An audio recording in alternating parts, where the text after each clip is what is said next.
ตลอดเวลาที่ผ่านมาเราเป็นคนหนึ่งที่พยายามตามหาสถานที่หนึ่งมาโดยตลอดสถานที่ที่เราจะสามารถเป็นตัวของตัวเองได้อย่างเต็มที่ที่เราจะเจอคนที่เขาเข้าใจเราในสิ่งที่เราเป็นแล้วก็ไม่ตัดสินเราที่เราจะสามารถเรียกมันว่าบ้านได้อย่างเต็มปากตลอดเวลาที่ผ่านมาเราเป็นคนที่รู้สึกว่าไม่เป็นส่วนหนึ่งของที่ไหนเลยไม่ว่าจะเป็นสถานที่ที่ไปหรือว่าสังคมที่อยู่สุดท้ายแล้วเราก็ทำได้แค่หาที่ยืนเล็กๆในสังคมนั้นแล้วก็บอกตัวเองว่าเรายังมีตัวตนในสังคมนั้นอยู่นะซึ่งพื้นที่ที่เรายืนอยู่นั้นมันก็เล็กเกินกว่าที่เราจะมั่นใจได้ว่าเราจะสามารถแสดงออกทางความคิดหรือว่าการกระทำได้แล้วเราก็ใช้ชีวิตด้วยความสับสนด้วยความไม่รู้แบบนี้มาโดยตลอดจนกระทั่งเราแต่งงานแล้วเราก็ย้ายมาอยู่ต่างประเทศในตอนนั้นเองเราคิดว่าเนี่ยแหละจะเป็นโอกาสที่ดีในการเริ่มต้นชีวิตใหม่เราจะได้ทำในสิ่งที่เราอยากทำสักทีเราจะเป็นในสิ่งที่เราอยากเป็นสักทีแต่สุดท้ายแล้วเราก็ยังเป็นเราคนเดิมที่ต้องเจอกับสถานการณ์ที่มันหนักกว่าเดิมในตอนนั้นเราเพิ่งตระหนักรู้ได้ว่านี่มันไม่ใช่แค่การปรับตัวปกติที่เราทำอยู่ตลอดแต่มันคือการสูญเสียครั้งยิ่งใหญ่ที่เราจะต้องสูญเสียตัวตนเดิมไป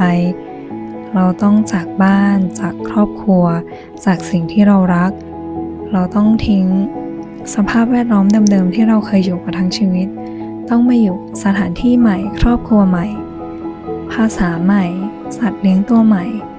หรือต้องมาพบเจอกับกรอบความคิดที่เขาก็มีในแบบของเขาที่เราจะต้องปรับตัวแล้วในขณะที่กำลังปรับตัวเราก็ต้องพบเจอกับการสูญเสียอีกครั้งเราสูญเสียเพื่อนสนิทที่เรารักที่เป็นเหมือนครอบครัวเราไปเราต้องกลับมาเยียวยาจิตใจตัวเองใหม่อีกครั้งแล้วในช่วงเวลานั้นสถานการณ์รอบๆตัวมันก็ยิ่งแย่ลงในช่วงเวลาที่เรารู้สึกแย่มากๆรู้สึกโดดเดี่ยวเราหันไปหาเพื่อนหรือหาคนที่ให้คำปรึกษาแต่เราก็ค้นพบว่าพวกเขาก็ไม่สามารถอยู่ตรงนั้นข้างๆเราได้มันอาจจะเป็นสถานการณ์ของชีวิตจังหวะของชีวิตหรือช่วงเวลาที่ไม่ตรงกันในตอนนั้นเองเราเลยมองเห็นถึงแพทเทิร์นอะไรบางอย่างมันเหมือนชีวิตของเราจักรวาลกำลังบังคับให้เรากลับมาอยู่กับตัวเองสิ่งเดิมๆที่คุ้นเคยเหมือนถูกดึงออกจากเราถูกดึงให้ห่างจากเราไปหมดในขณะที่สถานที่ใหม่ๆสังคมใหม่ที่เราพยายามก้าวเข้าไปมันเหมือนมีพลังงานที่เนกาทีฟมากๆบางอย่างผลักเราออกจนเราต้องถอยหลังกลับมาแล้วก็กลับมาอยู่กับตัวเองในช่วงเวลานั้นเราก็พยายามหาคำตอบจากหลายทางจากโหราศาสตร์จากศาสตร์ Human Design หรือแม้กระทั่งการ manifest เราเข้าใจไอเดียแล้วเราก็ได้มุมมองใหม่ๆแต่มันก็ยังไม่ตอบคำถามในใจเราได้ขนาดนั้นว่าเป้าหมายจริงๆของเราคืออะไรกันแน่ในตอนนั้นเราตัดสินใจกลับไปวาดรูปเรากลับไปทำในสิ่งที่เรารักที่สุดกลับไปทำในสิ่งที่เราคิดว่าเราสามารถทำได้ดีที่สุดในตอนนั้นเราตัดสินใจทำมันอย่างจริงจังแล้วเราก็คาดหวังว่ามันน่าจะเป็นสิ่งที่ช่วยให้เราออกจากสถานการณ์พวกนี้ได้ถ้าเราทำมันสำเร็จเราวาดรูปเยอะมากแล้วเราก็คลุกตัวอยู่แต่ในห้องทั้งวันเราพยายามวาดรูปเราพยายามทำคอนเทนต์แต่แล้วความสงสัยในตัวเองความไม่มั่นใจมันก็กลับมาอีกครั้งเราจะทำมันได้จริงๆหรอpassion จริงๆของเราคือสิ่งนี้จริงๆหรอสุดท้ายแล้วเราเลยกลับมาอยู่กับตัวเองอย่างแท้จริงแล้วก็ให้เวลากับคำถามพวกนั้นเราตัดสินใจว่าเราจะนั่งสมาธิแล้วเราก็พยายามนั่งทุกวันจนวันหนึ่งหลังจากที่เรานั่งสมาธิเสร็จเราก็ได้ยินเสียงของความคิดหนึ่งดังมากเราไม่ขอใช้คำว่ามันเป็น message จาก spirit guide หรือว่า higher selfแต่เรามั่นใจว่ามันเป็นเมสเสจที่มาด้วยความหวังดีเขาพูดกับเราด้วยความเงียบสงบแล้วก็เสียงดังฟังชัดว่าสิ่งที่เธอวาดรูปสิ่งที่เธอคิดว่ามันเป็นความสามารถพิเศษมันเป็นพรสวรรค์มันติดตัวเธอมาเพื่อตัวเธอเองมันมีไว้เพื่อเยียวยาจิตใจเธอเอง มันมีไว้เพื่อนำทางตัวเธอเองในวันที่เธอรู้สึกหลงทางในตอนนั้นเราเหมือนถูกปลุกให้ตื่นแน่นอนละใครๆก็รู้ว่าศิลปะช่วยเยียวยาจิตใจแต่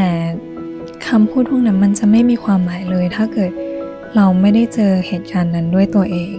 แล้วอยู่ๆเหตุการณ์ทั้งหมดที่มันเคยเกิดขึ้นมาในชีวิตเรามันก็ถูกตอบคำถามเองได้โดยอัตโนมัติเลยว่าทำไมมันถึงเกิดเหตุการณ์แบบนั้นขึ้นทำไมเราถึงเป็นคนที่ตามหาบ้านมาตลอดแล้วในสถานการณ์ที่เราเจอมันเหมือนว่าเขากำลังผลักเราให้เข้าสู่กระบวนการเยียวยาจิตใจโดยที่เราไม่รู้ตัวเลยถึงแม้ว่าในกระบวนการนั้นเราอาจจะคิดแค่ว่าเราจะวาดรูปให้สวยเราจะทำคลิปให้ดีเพื่อที่คนเข้ามาดูเขาจะได้เห็นแล้วเขาจะได้มีความสุขกับสิ่งที่เราทำเขาจะได้รู้สึกดีกับสิ่งที่เราทำแต่เรากลับลืมไปว่าคนที่เขาอยากเห็นในสิ่งที่เราทำภาพที่เราวาดมากที่สุดก็คือตัวเราเองตัวเราคนที่กำลังมีบาดแผลซึ่งบางบาดแผลมันอาจจะแบกมาทั้งชีวิตโดยที่เราไม่รู้เลยว่ามันเคยได้รับการรักษาหรือเปล่าแล้วกระบวนการทั้งหมดมันก็นำพาเรามาสู่สถานที่ที่เราเรียกว่าบ้านอย่างแท้จริงสถานที่นั้นที่มันอยู่ภายในตัวเรามาตลอดที่มีจิตวิญญาณที่แท้จริงอันบริสุทธิ์จิตวิญญาณของเด็กคนหนึ่งที่เขากำลังรอให้เรากลับไปดูแลเขากลับไปเยียวยาจิตใจเขากลับไปทำความรู้จักกับเขาตอนนั้นเองเราเลยเข้าใจเลยว่าโลกใบนี้คือโรงเรียนจำลองขนาดใหญ่สนามเด็กเล่นจำลองขนาดใหญ่ที่จิตวิญญาณของเราทุกคนลงมาเพื่อเรียนรู้แล้วก็สัมผัสประสบการณ์การเป็นมนุษย์การเห็นต้นไม้มันเป็นยังไงการเห็นท้องฟ้าที่ว่าเป็นสีฟ้ามันรู้สึกยังไงการรู้สึกมันคืออะไรรู้สึกดีเราจัดการมันยังไงการเจอความรู้สึกแย่เราจัดการมันยังไงกับร่างกายที่เราอาศัยอยู่นี้เราดูแลเขายังไงเราใช้เขายังไงเราเชื่อว่าตอนนี้หลายๆคนอาจจะกำลังเจอกับบทเรียนที่ดีบทเรียนที่มันมีความสุขคุณอาจจะกำลังอยู่ในจุดสูงสุดของห้องเรียนนั้นโดยที่อาจจะลืมไปว่าเราทุกคนยังมีบ้านที่ต้องให้กลับไปดูแลในขณะที่บางคนอาจจะกำลังอยู่กับบทเรียนที่มันแย่บทเรียนที่มันยากแล้วหลุดออกจากบทเรียนนั้นไม่ได้จนทำให้ค่อยๆลืมตัวตนที่แท้จริงไปจนทำให้ค่อยๆลืมเส้นทางการกลับบ้านที่แท้จริงไปแล้วการที่เราหันกลับมาอยู่กับตัวเองใช้เวลากับตัวเองผ่านสิ่งที่เรารักผ่านการนั่งสมาธิหรือผ่านการใช้ศิลปะซึ่งตอนนี้เราคิดว่าศิลปะมันไม่ใช่ความสามารถพิเศษเฉพาะตัวที่บุคคลใดบุคคลหนึ่งมีแต่มันคือสิ่งที่พวกเรามีกันทุกคนไม่ว่าจะเป็นการร้องการเต้นการเขียนการวาดซึ่งเราคิดว่าสิ่งเหล่านี้แหละมันคือเครื่องมือที่จะนำทางเราทุกคนให้สามารถกลับสู่บ้านที่แท้จริงได้กลับสู่จิตวิญญาณที่แท้จริงจิตวิญญาณที่เขามาเกิดด้วยความมีเป้าหมายด้วยความมั่นใจด้วยความมีอิสระที่ตอนนี้อาจจะกำลังถูกบทเรียนจากโรคนี้ทำให้มีบาดแผลโดนลดคุณค่าในตัวเองโดนทำให้สงสัยในความสามารถของตัวเองไม่ได้รับการรับฟังซึ่งเราคิดว่าจิตวิญญาณนั้นเขากำลังรอให้เราทุกคนกลับไปดูแลแล้วก็กลับไปเยียวยาเขาอยู่แล้วในตอนนี้เราก็ค้นพบแล้วว่าบ้านที่แท้จริงที่เราตามหามันอยู่ที่ไหนบ้านที่เราเคยมองหาจากคนรักมองหาจากบุคคลภายนอกมองหาจากสถานที่อื่นในตอนนี้เรากลายเป็นแม่ให้กับเด็กคนนั้นเรากลายเป็นแม่ให้กับตัวเองเรากลับไปเยียวยาจิตใจเขาแล้วเขาก็เป็นตัวตนที่แท้จริงของเราเขาก็เป็นเหมือนเข็มทิศชีวิตเข็มทิศนำทางให้เราถ้าในตอนนี้ถามว่าเป้าหมายจริงๆของเราในชีวิตนี้คืออะไรเราคงตอบได้ว่าคือการใช้ชีวิตเป็นมนุษย์เราใช้ชีวิตอยู่กับปัจจุบันทุกวันนี้เราใช้ชีวิตอย่างมีความสุขเราตื่นมาเรารู้สึกตื่นเต้นว่าวันนี้เราจะเจอบทเรียนอะไรบทเรียนที่ดีเราจะเก็บมันไว้ยังไงส่วนบทเรียนที่แย่เราจะทำยังไงกับมันแน่นอนว่ามันจะมีวันที่เรารู้สึกไม่ดีรู้สึกแย่ รู้สึกว่ามันผ่านไปได้ยากจังเราก็พยายามที่จะมีสติรับรู้แล้วก็ aware กับมันให้ได้มากที่สุดแล้วเราก็จะอยู่ข้างๆเด็กคนนั้น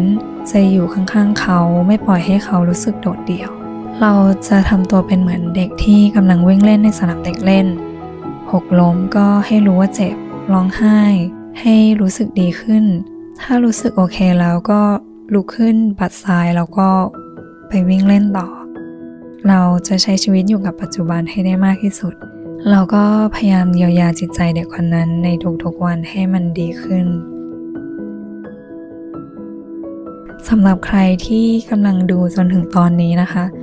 เราขอขอบคุณเป็นอย่างมากค่ะแล้วเราก็หวังว่าทุกคนจะเข้าใจในจุดประสงค์ของคลิปนี้แล้วเราก็หวังว่าจะได้เจอกันอีกในคลิปต่อๆไปนะคะ